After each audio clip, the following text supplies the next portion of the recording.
L'Opéra de Toulon est heureux de vous accueillir pour cette avant-première de la Flûte enchantée qui sera donnée demain, vendredi et dimanche.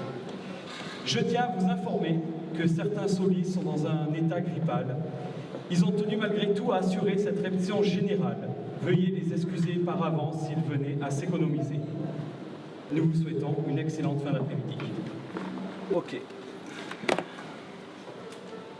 Accord de l'orchestre quand tu veux. Je suis Anthony Duclos, je suis le régisseur général à l'Opéra de Toulon. C'est le chef d'orchestre de l'ombre, même si j'aime pas trop le terme. Pour moi, il n'y a qu'un seul chef d'orchestre et c'est celui qui est dans la lumière. C'est le fait de tout coordonner. C'est vrai que sur le plan du jeu, c'est de pouvoir mettre en œuvre tous les services pour que le spectacle se déroule le mieux possible. J'ai grandi moi à l'Opéra de Bordeaux avant d'arriver ici. Mes parents travaillaient à l'Opéra de Bordeaux, donc je n'ai connu que ce milieu-là en fait, moi. Donc mais je sais que j'ai énormément de chance d'évoluer dans ce milieu et de pouvoir y vivre. Ce qu'ils m'ont transmis, c'est la façon d'évoluer dans ce milieu-là. Passer à un monde à part, où il y a des codes. Et quand on vient de l'extérieur, qu'on n'a jamais mis les pieds, ça peut paraître parfois un peu extravagant ou un peu bizarre.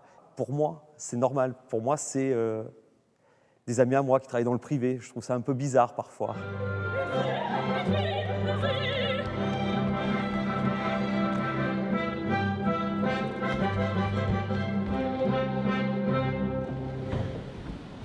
Je m'appelle Nathalie Grisel, je suis décoratrice à l'Opéra de Toulon depuis 1998. J'entame ma 20e année in situ. Je suis venue ici par un désir, c'est-à-dire de travailler dans le milieu artistique de toute manière, dans la peinture, dans l'art. Je venais secrètement les dimanches en matinée regarder les représentations au Paradis, donc au moins cher.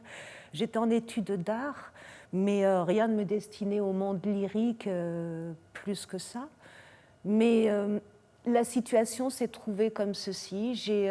J'admirais les décors d'opéra parce qu'il y a plusieurs tableaux, plusieurs actes. C'est changeant à la différence d'une pièce de théâtre qui est quand même assez statique dans un endroit plus petit. Donc le bâtiment déjà me faisait rêver. Ce qui s'y passait aussi, et alors le fait d'intégrer l'équipe décorative, pour moi, c'était, on n'y pensait pas, c'est arrivé. J'ai eu une chance inouïe.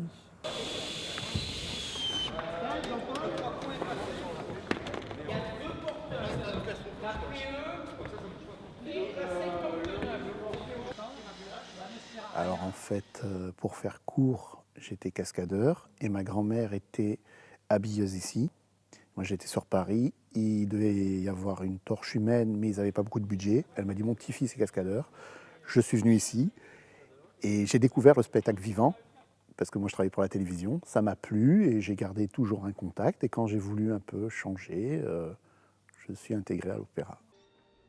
On apprend à apprécier. Je ne sais plus qui a dit ça, c'est pas de moi, hein. Mais quelqu'un a dit un jour, le technicien est le seul qui travaille vraiment pour le spectacle parce que c'est le seul qu'on ne voit pas. Tout artiste, que ce soit un musicien ou quoi, travaille un peu pour lui, il pense à son image. Nous, on pense vraiment au spectacle. Et ça, je pense que ça s'apprend. Soit on l'a, soit on l'a pas. Quand on pose un châssis en place pendant un spectacle, soit on se dit je le fais parce que j'ai à faire, soit on se dit non, il faut que je sois précis parce que la lumière, elle doit tomber pile dessus, il ne faut pas que ça bave. Ouais, ça s'apprend à aimer. Moi, je sais, pour moi, d'être à l'opéra, je le dis encore aujourd'hui à mon âge, c'est une fierté de travailler dans ce bâtiment, parce que c'est quelque chose qui nous fait vibrer, quoi. Et une chance aussi. Voilà. Une chance, parce qu'il n'y a pas tout le monde qui travaille ici. Mais c'est sûr, il faut aimer. Déjà, il faut aimer ce métier, après. Et après, il faut progresser. Quand on dit progresser, c'est ce que je dis encore aux jeunes aujourd'hui. C'est faire des formations, faut sans arrêt se remettre en question, évoluer. Et évoluer, c'est quoi? C'est pas dépasser ses camarades de travail, c'est d'être bon techniquement. Parce que ce qui compte dans cet opéra, c'est qui fait vivre l'opéra. C'est qu'on ne voit pas les gens de l'ombre, c'est qu'on apporte notre touche à tout. Vous voyez? Donc c'est ça. Moi, ce qui me fait vivre, c'est ça, là, pour moi. Et c'est pour ça que, comme je dis, je veux le transmettre, ce savoir.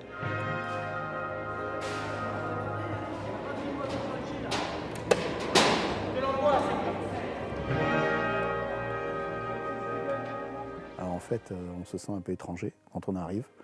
Et puis après, on intègre la famille avec ce qu'il y a de bon et ce qu'il y a de mauvais. Ce qu'il y a de bon, c'est tout le monde connaît tout le monde.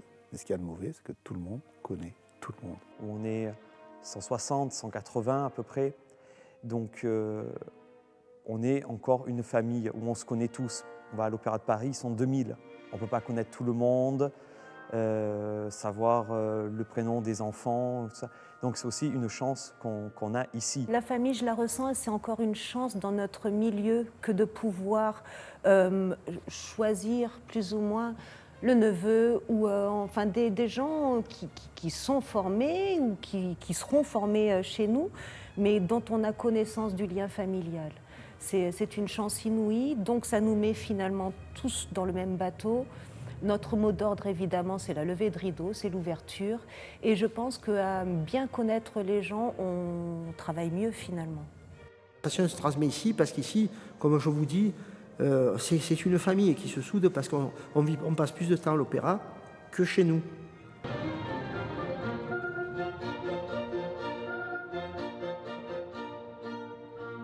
On le voit encore aujourd'hui, on est tous soudés. Quand on rencontre des difficultés, au niveau même sécurité, on doit mettre tout en sécurité. Et c'est ce qui nous amène à aimer ce métier. C'est pas évident, c'est pas évident. Il faut beaucoup de... Après, on nous respecte en tant que technicien, mais il faut beaucoup de tact. Hein.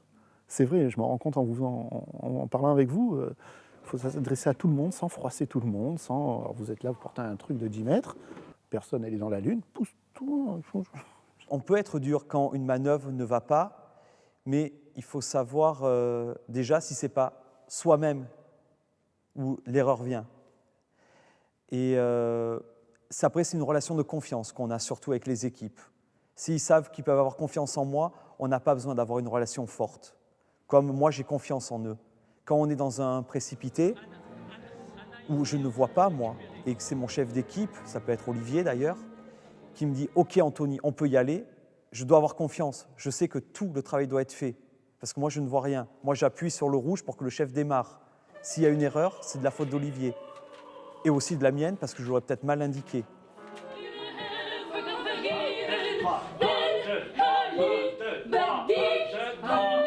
Attention ici, ça presse.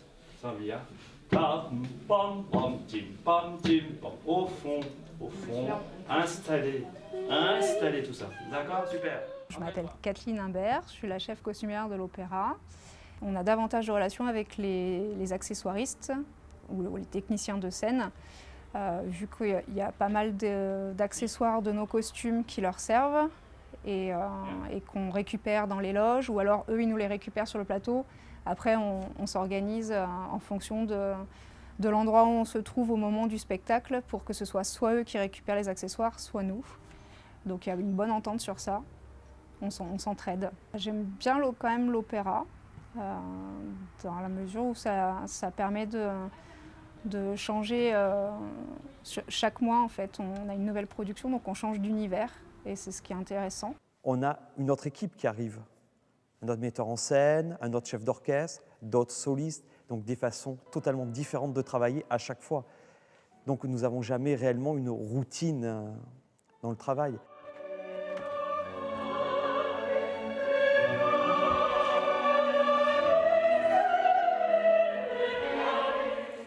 Parce qu'un centrier, il est appelé à jouer avec le musical. Quand ça joue, c'est là qu'on a des actions à faire avec le régisseur, donc il nous donne des tops à tel moment et tout. Et c'est là qu'après, quand il arrive dans la production, on commence à monter comme ça un opéra, comme c'est le cas aujourd'hui, La Flûte enchantée, on suit vraiment le musical, nous, quand on fait des répétitions, parce qu'on sait qu'à tel moment, qu'il y a une mise en place. Voilà, ça c'est vraiment le rôle du centrier. Et le plus c'est le centrier, parce qu'il ne faut pas oublier qu'en étant dans les passerelles, là, sur les cintres, on entend tous les retours des voix, et c'est là qu'on aime encore mieux la musique, parce que c'est le meilleur endroit où on peut écouter la musique. La flûte, oui, c'est un mélange contemporain-moderne. C'était quelque chose d'original, de nouveau, où ils ont mélangé science-fiction avec Star Wars. Il y avait des Elvis Presley. C'était un millimélo d'un peu tout.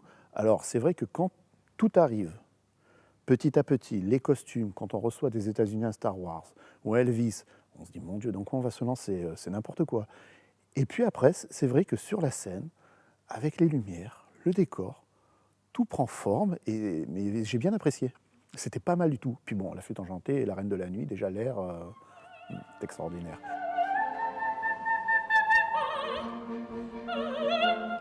Le metteur en scène a eu une vision un peu particulière de ce spectacle. On avait un petit peu des craintes sur la réaction du public par rapport au choix des costumes. Et finalement, ça a plutôt été quand même bien reçu par le public. Donc après, c'était un petit défi pour lui et ça a marché. Ça a plutôt marché dans l'ensemble, donc on est assez contents que ça ait plu.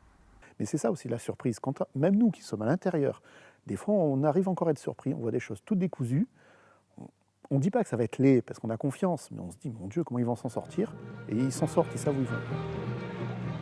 Quand je suis arrivé, Marco, le chef électricien, m'a dit, Olivier, tu viens de mettre les pieds dans la Rolls du travail.